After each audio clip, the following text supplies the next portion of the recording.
episode iheruka ni uko twayishoje. Uzafungura ubwenge bwawe ku buryo bwinshi hafi yawe. Uzakurura akanyabugabo unagukurure bityo utumukoresha cyane itegeko rukuruzi. Mu kwandika ingamba intego zawe 100 uzereka ubwenge bwawe budasanzwe ku bitekerezo ushobora gushingiraho ako kanya ngo ugere ku ntego zawe. Ntuzongera kuba uri wukundi.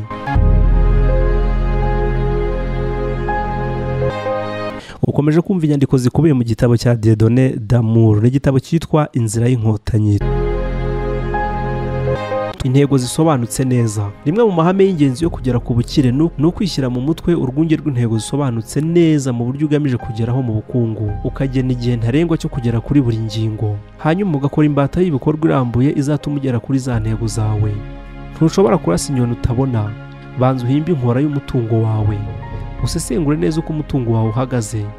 Kora ifoto y'umutungo wawe werekana imari yose n'imikoreshereze yayo, ibyinjira, ibisohoka, imitungo itimukanwa ndetse n'ibindi. Fata urupapuro basabiraho inguzanyo muri banki mukora, noneho ugende urwifashishe mu bice byose rukuyobore.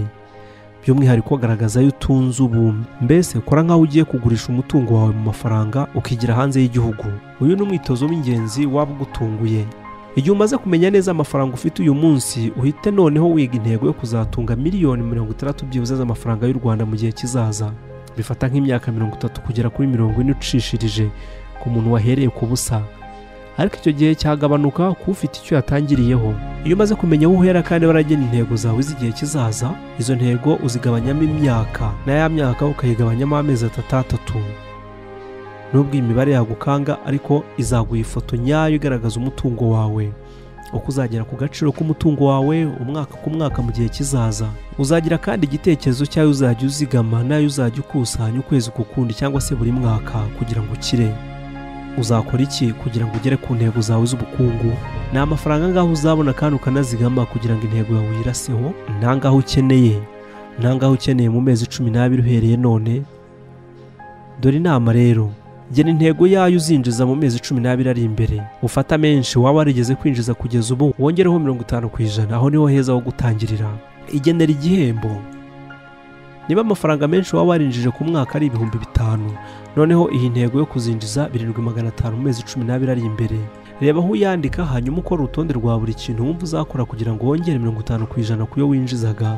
Urwo rutonde rero ruhinduremo gahunda y'ukuntu ugomba kugera ku mirimo rugaragaraho. Hanyuma uzahita utangira kubikora ako kanya. Igira icyo ukora kandi ntukarobanure. Kwikubitiro ujye uhera ku cyo wibonamo. Hera uyu munsi utangire ukore ugana ku ntego yawe. Uko ibyumweru n'amezi bigenda bihita ni nako ibyo winjiza bigenda byiyongera. Ubwo rero intego yawe izigira ku rwego ruri hejuru kurushaho. Uko ugenda urushaho kugenda uyegera ni nako ugenda uyigiza ku rwego rwo hejuru kurushaho.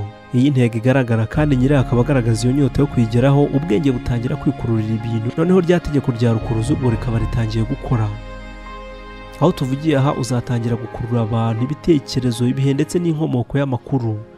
Ibi byose uzabyinjiza mu buzima bwawe kandi bifite aho bihuriye n'intego yawe. Uzabona ibitabo, wumva ibitandukanye, ubona ibinyamateka kandi ukurikira amasomo azagufasha gutera imbere kugira ngo ugere ku ntego yawe.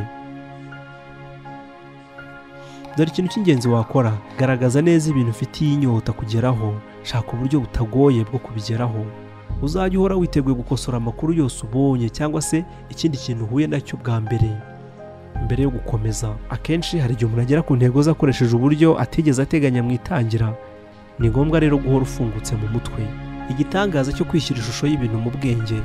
Iyo umaze kugaragaza intego zawe kandi ukaba wanditse imbata y'uburyo bwo kuzigeraho, utangira kugenda winjiza amashusho atandukanye mu bwenge bwawe. Iyi ni inzira yo guhanga amashusho agaragara y'ibintu ushaka kugeraho. Uko kwinjiza amashusho mu bwenge bwawe kongera ubushobozi bwawe bwo guhimba. Itegeko rya rukuruzi rigatangira akazi karyo. Bikubera urumuri ndetse bigatuma wibanda ku ntego zawe ugamije kugeraho. Ahari twanavuga ko uba ari ubushobozi bukomeye ushobora guteza imbere ngo wihutishe inzira yo kugera ku ntego zawe. Fata ishusho igaragara neza y'intego yawe maze wishyiremo ko warangije kuyigeraho. Kugera ku ntego yawe ku buryo bwihuse biterwa n'ukuntu ishusho yayo igaragara mu bwenge bwawe. Ntawe ukora ikintu kitamurimo. Shyira ishusho y'imibereho wumva wifuza mu bwenge bwawe. Iyi shusho igomba kuba igaragara ku buryo buhagije. Ugomba guhora utekereza ku bizaza. mu bwenge bwawe ujye utekereza ku bihe bizaza kandi wishyiremo ko urimo kuryoherwa n'ubuzima wifuza, mbese nk'aho wamaze kubugeramo. Uzahagarara ahirengeye mu bihe bizaza, hanyuma witegereze uko ubayeho ubu. Uzahita wibaza uti ni ibihe bintu wakagombye gukora kugira ngo uve aho uri ubu ugera aho ushaka kugera mu myaka 2 cyangwa 3. Ndakubwiza ukuri kandi nkashimangira ko ibintu wishyira mu mutwe ni integuza ikurura ibizakubaho mu buzima bwawe.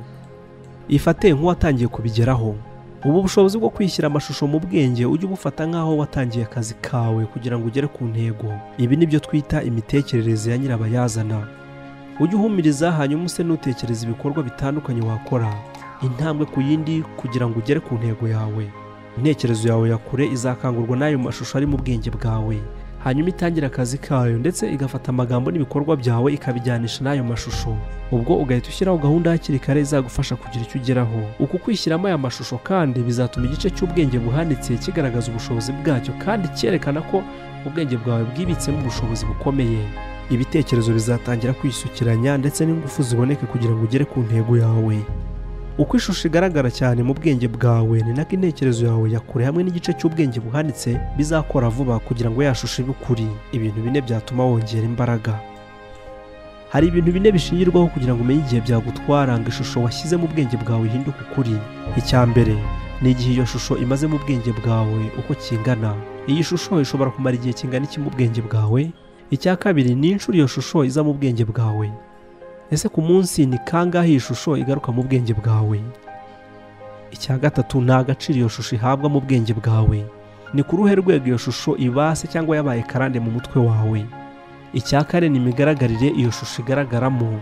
Ese iyo shusho iri mu bwenge bwawe iragaragara ite? Uzabona ko umuvuduko ukoresha kugira ngo ugere ku ntego yawe ushobora kwiyongera igihe ukoresha kimwe cyangwa byinshi muri ibyo 4 tumaze kuvuga. Ushobora kongera inshuro ishusho y'intego yawe iza mu bwenge bwawe buri munsi ikageza kenshi gashoboka.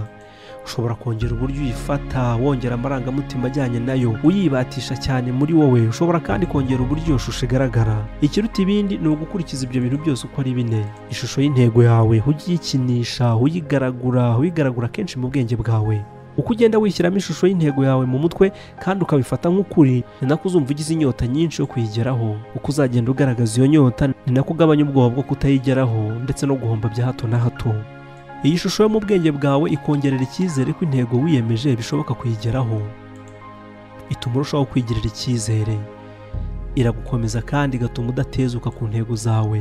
Uko ugenda ugarura ishusho y'ibyifuzo mu bwenge bwawe, ni nako ugenda wumva ko nta kintu cyakwitambika imbere.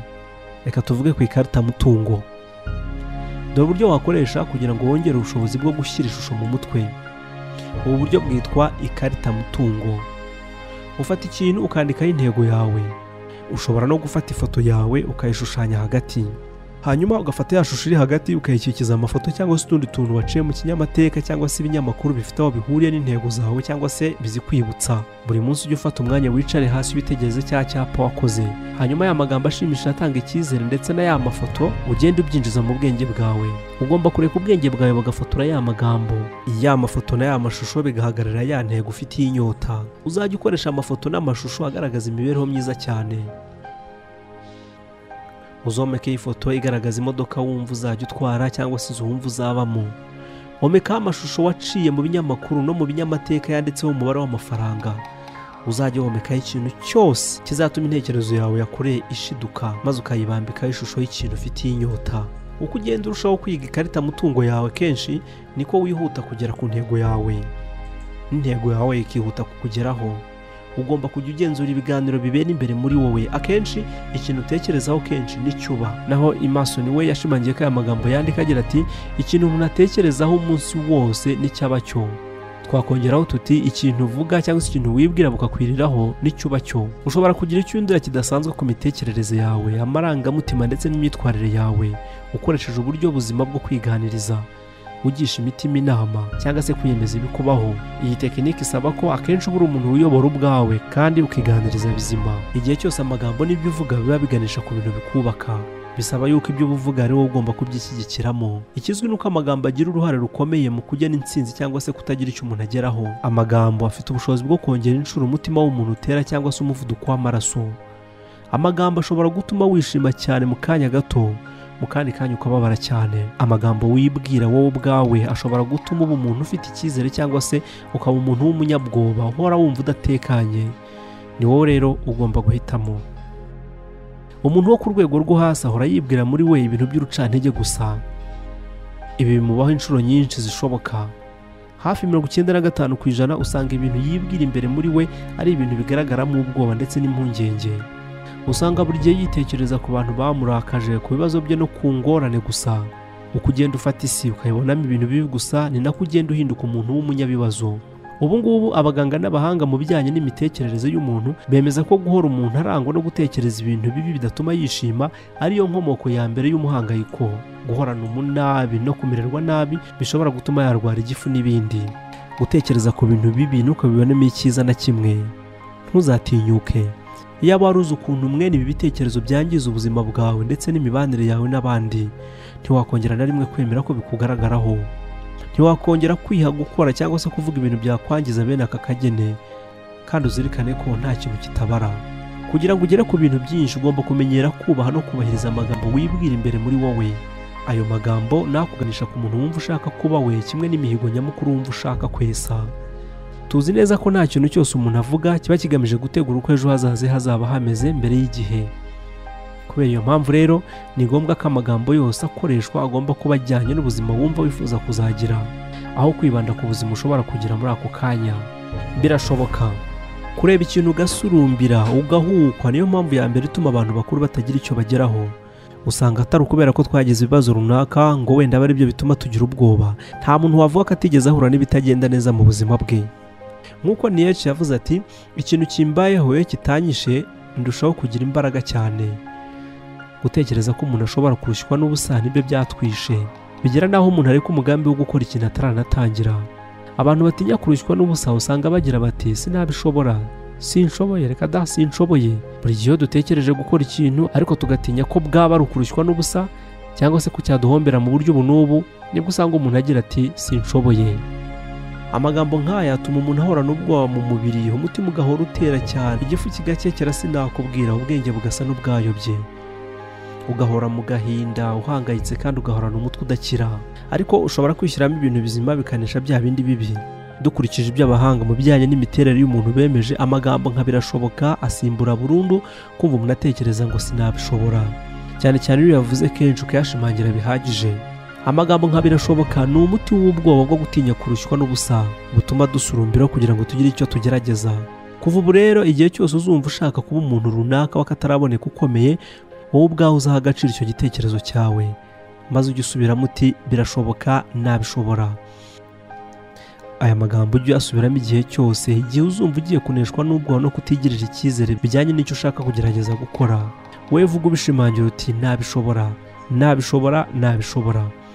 Iyo utangiye kujya ukoresha iyi mvugo, byose byihutira kwinjira mu gice cy'ubwenge buhanitse, maze buhoro buhoro ibitekerezo bibi bikikuramo bimwe bishobora gutuma utagira icyo ubasha gukora.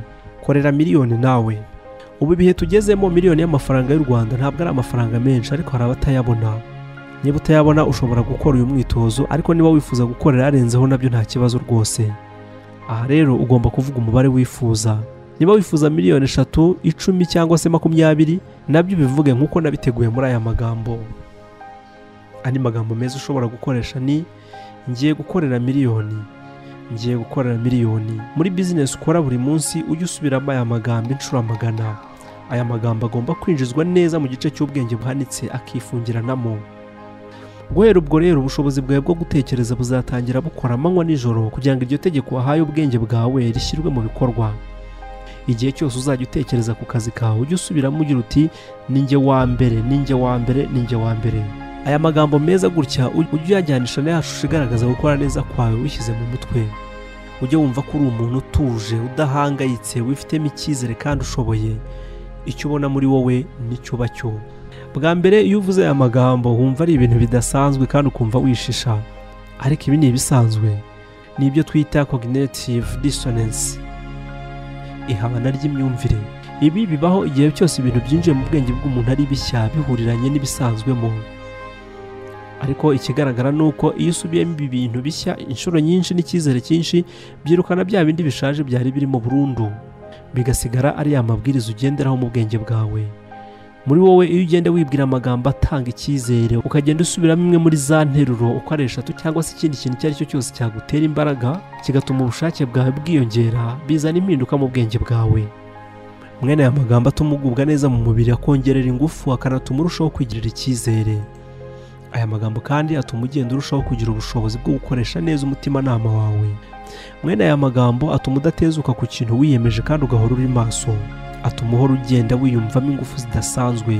Niyo mpamvu uzasanga abantu benshi mu bakire n'abandi bantu banezerewe bahora bitwara neza kugira ngo babungabunge ikiganiro kibera imbere muri bo, kuko birahenda. Ubwenge bwawe bukeneye kugaburirwa intungamubiri. Ntiwigeze kumva abantu bavuga ko icyo umuntu arya ari cyo yishushanya nacyo? Ni nk'ibi rero, icyo ushyira mu bwenge bwawe budatuza nicyo uba cyo.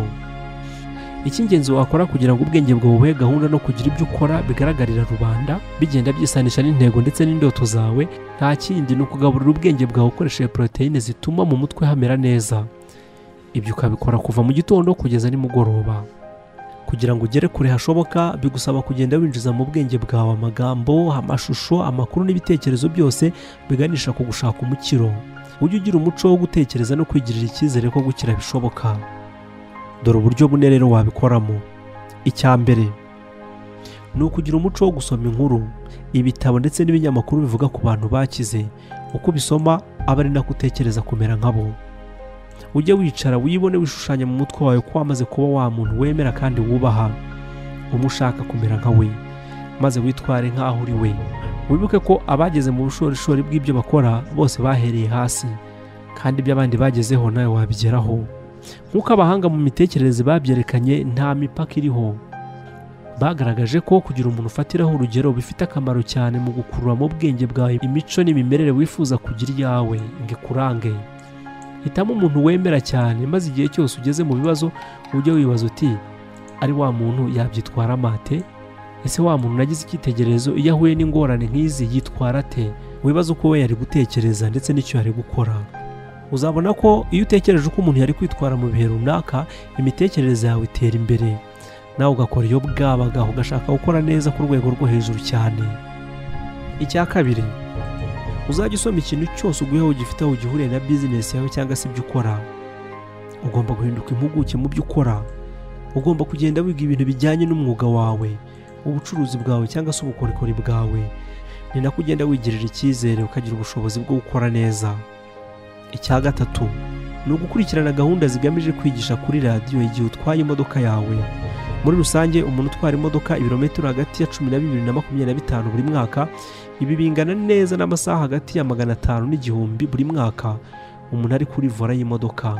Ni ukuvuga ko ushobora kumera nk'umunyeshuri ukurikira amasomo muri kaminuza buri gihe, kubera gukurikiriza gahunda zo kuri radiyo gusa igihe utwaye imodoka, cyangwa se uri muri tagisi, cyangwa se uri muri bisi, cyangwa se mu ngendo zawe za buri munsi uri muri business. Ushobora kuba impuguke mu byo ukora kubera gusa gukurikira gahunda igezweho n'izindi mpuguke kuri radiyo aho ugenda hose utwaye imodoka. Hanyuma icya kane, ujye witabira amahugurwa atangwa n'impuguke mu byo ukora. Ujye kandi ukurikira amasomo y'inyongera ashobora kugufasha. Uzajye wiga ikintu cyose wumva washobora, cyane cyane kizakigishwa n'impuguke mu byo ukora. Mu gihe cy'akaruhuko ujye ubabaza ibibazo, ujye ubandikira amabaruwa cyangwa se email, kandi ujye usoma ibitabo n'inkuru banditse. Kujya mu mahugurwa meza inshuro imwe gusa bishobora kukurinda amezi n'imyaka ushobora kumara wigisha ibyo wakayakuyemo. Bana n'abantu bashobotse. Ibintu ubasha kugeraho mu byo ukora cyangwa se mu buzima bwawe 90% cyangwa se kurenzaho bizaterwa n'itsinda ry'abantu barizwamo. Aba ni abantu mushobora kuba mwarishyize hamwe, mukorana, mubana cyangwa se muhorana. Dr. David wo muri kaminuza ya Harvard mu gitabo cye cya kera yise Achieving Society, umuryango wagize icyo ugeraho, yanditse avuga ko uburyo butandukanye abantu bigaragazamo ukuri kwabo, imivugire, imyambarire, intego, indoto zabo ndetse no kumva ibibera ku isi biterwa na bagenzi babo mu matsinda babarizwamo. Yanditse ko igihe cyose uzabona umuntu yagaragaweho impinduka igaragara mu buzima bwe cyangwa se ibyo akora, uzajya umenya ko atakibarizwa mu itsinda yahozemo. Ku rundi ruhande, nubona umuntu wananiwe guhinduka cyangwa se yasubiye kwijarika mu mikorere yataye igihe itagize ikimaze, byanze bikunze uzamenye ko abantu bagendana bakiri babandi. Guhera uyu munsi fata icyemezo cyo kujya ugendana n'abantu bashobotse kandi bazi icyo bakora. Jya ugendana gusa n'abantu bafite indoto kandi biyemeje gukora. Ujye ugendana n'abantu bafite icyerekezo mu buzima bwabo. ujye ugendana n'abantu bakora ikintu kikabagendekera neza, kandi ntukishinge bamwe warakuriye ingofero cyangwa se wubaha cyane. Ntukabe mu njiji kandi utari injiji. Ikindi ujye wirinda abantu badahwitse. Abakozi bagenzi bawe ubona badahwitse batera ibibazo ujye wirinda kubiyegereza. Ntukajye gufungura ngo ujyane n'ubonetse wese. Nyuma y'akazi ntugasangire agacupa n'uwo ari we wese ngo nuko abigusabye. Igihe uzabona umukoresha wawe nta kigenda, uzakora ibishoboka byose ushaka akazi ahandi, kuko gukorera mu mwuka mubi bigusubiza inyuma ndetse bikakunyunyuza. Kuguma mu kazi kadahwitse no gukorana n'abantu badahwitse bishobora kukokama, ntuzagire icyo wigezaho. Uhorana umubabaro kubera ko utagera ku byo wumva ushaka kugeraho. Nta kintu na kimwe ukora ngo kigende. Uramenye rero ubuzima bwawe burahenze, si ubwo kwangiza ku kagene. Jya urarana ishusho y'intego yawe. Dore ikintu ugomba gukora kugira ngo intekerezo yawe ya kure ikore akazi kayo kandi amafaranga atangira kwizanire. Buri joro mbere y'uko ujya kuryama ujye ufata intego zawe, ubanze ushyire ishusho yazo mu mutwe wawe. Ugomba kuzifata kandi nk'izagezweho. Muri wowe ujye wibona nk'umuntu warangije kuba ushaka kuzaba, ndetse urimo gukora ibyo wifuza gukora. Ishyiremo ko warangije kugera ku kintu ufitiye inyota. Mbere yo kujya kuryama ugomba kwinjiza ayo mashusho meza mu bwenge bwawe. Uzajye wishyira mu mutuzo, hanyuma ujye kuryama ya mashusho yose akuri mu mutwe. Mu gitondo ukangutse ujye utekereza ku ntego yawe nyamukuru. Ujye ufata ko hari umugambi wateguriwe ubuzima bwawe uzagufasha kugira ngo intego zawe zizabe impamo. Ujye utangira uvuga uti hari ibintu by'igitangaza biri bumbeho uyu munsi. Kugira ngo wishyire ayo mashusho mu mutwe, ibanga ni ukwishyiramo ko warangije kugera ku ntego yawe. Intekerezo yawe ya kure ikangurwa n'ayo magambo ndetse n'ayo mashusho bigenda bigaruka muri ako kanya. Shyira mu bwenge intego zawe mbere yo kuryama. Byongeye wishyiremo ko urimo kubikora neza cyane. Ishyiremo ko birimo kugenda neza nk'uko wabiteganyije. Ishyiremo kuri kubaho ubuzima wifuza kubaho. Ishyiremo yuko ubana n'abantu wifuza kubana nabo. Ishyiremo ko umubiri wawe ufite ubuzima bwiza mu buryo bushoboka bwose. Ujye wibona nk'umuntu urimo gutwara imodoka yifuza kugendamo. Wibone nk'umuntu wibereye mu nzara utakubamo kandi urimo gukora akazi ukunze. Mbere gato yo gusinzira, intekerezo yawe ya kure yakira ubutumwa bushya ndetse na gahunda nshya. Kimwe na kare mu gitondo ukicura. Ibi bihe byombi ubashije kubyaza umusaruro, ubwenge bwawe bwakongera umuvuduko mu kwakira amabwiriza ashobora gukurura ikintu cyose ukeneye mu buzima. Dore igihe cyiza. Ihame rya nyuma kandi rinakomeye kurusha ayandi ni ukuntu uteganya gahunda y'umunsi ukibyuka. Ibi bigira uruhare mu buryo umuntu abonamo amafaranga no guhirwa ubuzima bwe bwose. Twigeze kuvuga ko akenshi icyo umuntu atekereza ari cyaba cyo. Icyo uba cyo gitangwa n'ibitekerezo, amakuru ndetse n'ibintu byose wishyira mu bwenge bwawe kuva ukibyuka kugeza nijoro ugiye kuryama. Nta kintu kitabara, ariko burya hari ibintu biba ari ingirakamaro kurusha ibindi. Ibitekerezo uzasendereza mu bwenge bwawe ukibyuka bizagira ingaruka ku mitekerereze yawe n'ukuntu uzamererwa. Ni nabyo uzagenderaho umunsi wose. Akawa mugani ngo ibintu byose bizira ndanze, kuko igitangiye neza hafi kiba cyakozwe. Mwene ibi bitekerezo biba byerekeranye n'ibyo usoma, wandika, ubona, wumva cyangwa se uvuga muri ya minota 60 y'ingenzi ukibyuka. Kugera ku rugero rwa 95% ibintu byose umuntu avuga cyangwa se akora bishingira ku ngeso ze, zaba nziza cyangwa se mbi. Abantu bakora bikagenda baba bagaragaza ingeso nziza zituma bitwara uko bikwiye kugira ngo bagere ku bintu bitandukanye. Abantu bakora ntibigende baba baragwiririwe n'ingeso mbi zituma bahora baruhira ubusa ntibagere kuri byinshi. Umuco mwiza cyane wagira ni ukumenya ko buri gitondo ugomba gutekereza ku kintu cyagufasha kugera kuri byinshi mu masaha ari buze. Dore uburyo nakoresheje bimfasha kwiyambura ubushwambagara n'ibicocero, njyewe n'abandi benshi tukaba bakire. Nawe wiyemeze kuzabikora mu minsi 21 maze uzarebe ko aricyo bizaba byatanze. Icyo nakwizeza nuko nuramuka ubigenje gutyo iminsi 21 ubuzima bwawe buzahinduka bwiza kurusha uko wabikekaga. Imyitozo ngiro. Icyo gukora: mara iminsi 21 ugaburira ubwenge bwawe neza. Guhera ejo mu gitondo fata amasaha imbere yo kugira ahandi ujya, witekerezeho maze utegure mu bwenge bwawe. Niba ukora imyitozo ngororamubiri buri gitondo uyikore ubanje gutegura mu mutwe wawe neza. Mbere yo gufungura televiziyo na radio cyangwa se gusoma ikinyamakuru, ujye ubanza ufata iminota hagati ya 30 na 60, hanyuma usome ikintu ubona cyatuma urushaho kugira imbaraga, kigutera kugira icyo ukora cyangwa se cyagira icyo kikwigisha. ukibyuka ujye ubanza umenye neza niba ibintu winjije mu bwenge bwawe ari ibintu bizima bifututse kandi bijyanye neza n'ubuzima wumva ushaka kubamo. Mu gitondo urangije gusoma uzajya ufata ikayi wandikemo intego zawe nyamukuru ziri hagati y'10 na 15. Izo ntego uzajya uzandika mu ndagihe bimere nk'aho warangije kuzigeraho. Dore ingero: mbona amafaranga miliyoni 10 buri mwaka, mpima ibiro 80 kandi meze neza cyane mu mubiri, ntwara imodoka ya Toyota RAV4 isa nk'ikijuju, ntuye mu nzu nziza yubatse kuri metero kare 3500, gutyo gutyo. Buri gitondo uzajya ukora urutonde rw'intego zawe utagendeye ku rwo wakoze ku munsi ubanza. Ibi ni ingirakamaro cyane. Uzajya wiha gahunda y'umunsi mbere y'igihe. Nurangiza kwandika intego zawe uzakora urutonde rw'imirimo ugomba gukora uwo munsi. Uzajya ukora urutonde ukurikije uko buri murimo ukenewe, agaciro kawo ndetse n'akamaro kawo. Ku ikubitiro uzajya uhitwera ku murimo ufite agaciro k'akamaro kurusha indi. Mbere yo kugira ikindi kintu icyo ari cyo cyose ukora, fata icyemezo maze umutima wawe wose uwerekeze kuri uwo murimo kugeza igihe urangiriye. Uyu murimo runaka utangiye ukanawurangiza mu gitondo, uzumva ingufu zizamutse, ugira ibyishimo birenze ndetse urushaho no kwigirira icyizere. Ibi bizatuma uhindukirira indi mirimo ufite intege, hanyuma umusaruro wawe wiyongere mu gihe gisigaye cy'umunsi. Uzajya wumva gahunda zigisha kuri radiyo igihe utwaye imodoka. Nuvamo ufunge radiyo, ujye uhora ugaburira ubwenge bwawe indyo nziza cyane ituma ukangukira gukora neza. Icyanyuma ni uko ugomba kujya ufata buri kintu cyose nk'icyihutirwa. Ugomba kugenda kibuno mpamaguru. Warangiza gukora umurimo umwe ugahita ujya ku wundi nta kuzarira. Ntuzatigiye ku busa. Uko wihuta ni nako ugenda urushaho kugira imbaraga, ni nako uzajya ugenda wumva ko byarangiye kandi urushaho kugira akanyamuneza. Uko ukora akazi kawe vuba ni nako ugenda urushaho kumva ugenzura ubuzima bwawe. Uzarushaho kugenda wiyitaho ndetse no kwiyubaha. Cya gihe cyiza cyo gutekereza twavuze nicyo kikuyobora umunsi wose. Ukibyuka kare mu gitondo isaha ya mbere ukayiharira kwiyitaho. Uzatangazwa n'ibintu uzageraho n'uburyo uzamererwa bitandukanye n'ibyo wagezeho cyangwa se uko wari umeze mu bihe bindi.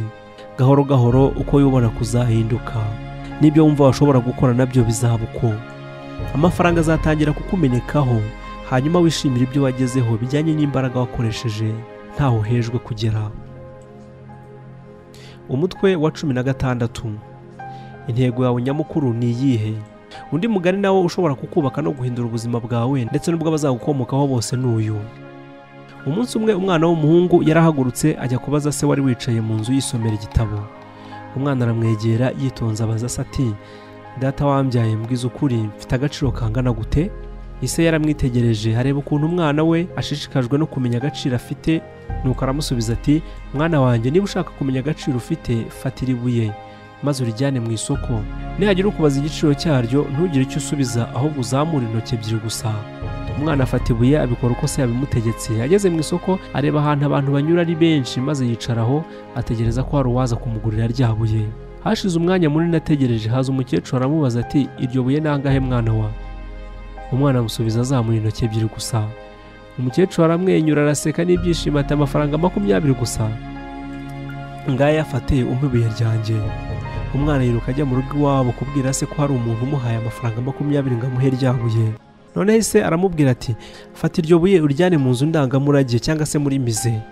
Nugerayo hakagira ukubaza igiciro cyaryo uzamura intoki ebyiri gusa." Umwana afata inzira ajya gushaka inzu ndangamurage. Agezeyo yinjira mu nzu aricara, maze haza umugabo wambaye ikositimu na karuvati aramubaza ati: "Iryo buye ufite mu ntoki ni amafaranga angahe sha?" Undi amusubiza yitonze n'intoki ebyiri nk'uko se yabimubwiye. Umugabo ati: "2,000 gusa." Akiranyaguhe. Umwana yiruka asanga se, amutekerereza yuko umugabo wambaye neza yakunze ibuye rye akaba ashaka kumuha 2,000. Noneho se aramubwira ati: "Fata iryo buye urijyane muri ya mazu acuruza amabuye y'agaciro." Umwana abikora uko se yabimubwiye. Akinjira mu muryango, umusaza wari wicaye imbere ku meza y'akazi abona umwana yinjiranye ibuye mu ntoki. Agenda amusanganira ati: "Mwana wa, icyo ufite mu ntoki ni iki?" Umwana ati: "Ni ibuye." Umusaza ati: "Se nangahe wakana we?" Umwana amusubiza azamuye intoki ebyiri gusa. Umusaza ati: "20 gusa." Umusaza ati: "Reka mbikuzanire." Mu gihe umusaza agiye gushaka amafaranga, umwana afata inzira asanga se n'ibyishimo byinshi cyane kugira ngo amubwire uko bimugendekeye, ko hari umusaza ushaka kumuha 20,000. Ise amwicaza hasi aramubwira ati: "Mwana wanjye, ubu se wamenya agaciro k'ubuzima bwawe? ese arakomeza ati agaciro k'ubuzima bwawe kazagenwa n'aho uzabushyira. niba ufite gufata icyemezo niba ushaka kubushyiraho buzahabwa amafaranga 20 cyangwa 20,000. uzahura n'abantu batandukanye, abazagukunda kuri bo uzaba ufite agaciro katagira uko kangana, abandi nabo batazagukunda bazagukoresha nka uri igicuruzwa, kuri bo ntacyo uzaba uvuze, nta gaciro bazaguha. mwana wanjye rero ni wowe ubwawe ugomba guhitamo agaciro k'ubuzima bwawe. umusaza asoza agira ati mwana wanjye rero ni wowe ubwawe ugomba guhitamo agaciro k'ubuzima bwawe. Dieudonné Damour nawe rero asoza igitabo cye Inzira y'Inkotanyi abashimira cyane, ababwira yuko kwandika ndetse no kunonosora iki gitabo byakoranywe urukundo rw'Imana y'u Rwanda. nanjye wasomye iki gitabo mbifurije kugira ibihe byiza ndetse no kunogerwa n'ibikubiyemo, mbifuriza kuzashyira mu bikorwa ibikubiye muri iki gitabo ndetse bikazabagirira umumaro muri gahunda y'iterambere ryanyu. mugire ibihe byiza. nitwa Uwiringiyimana Patience.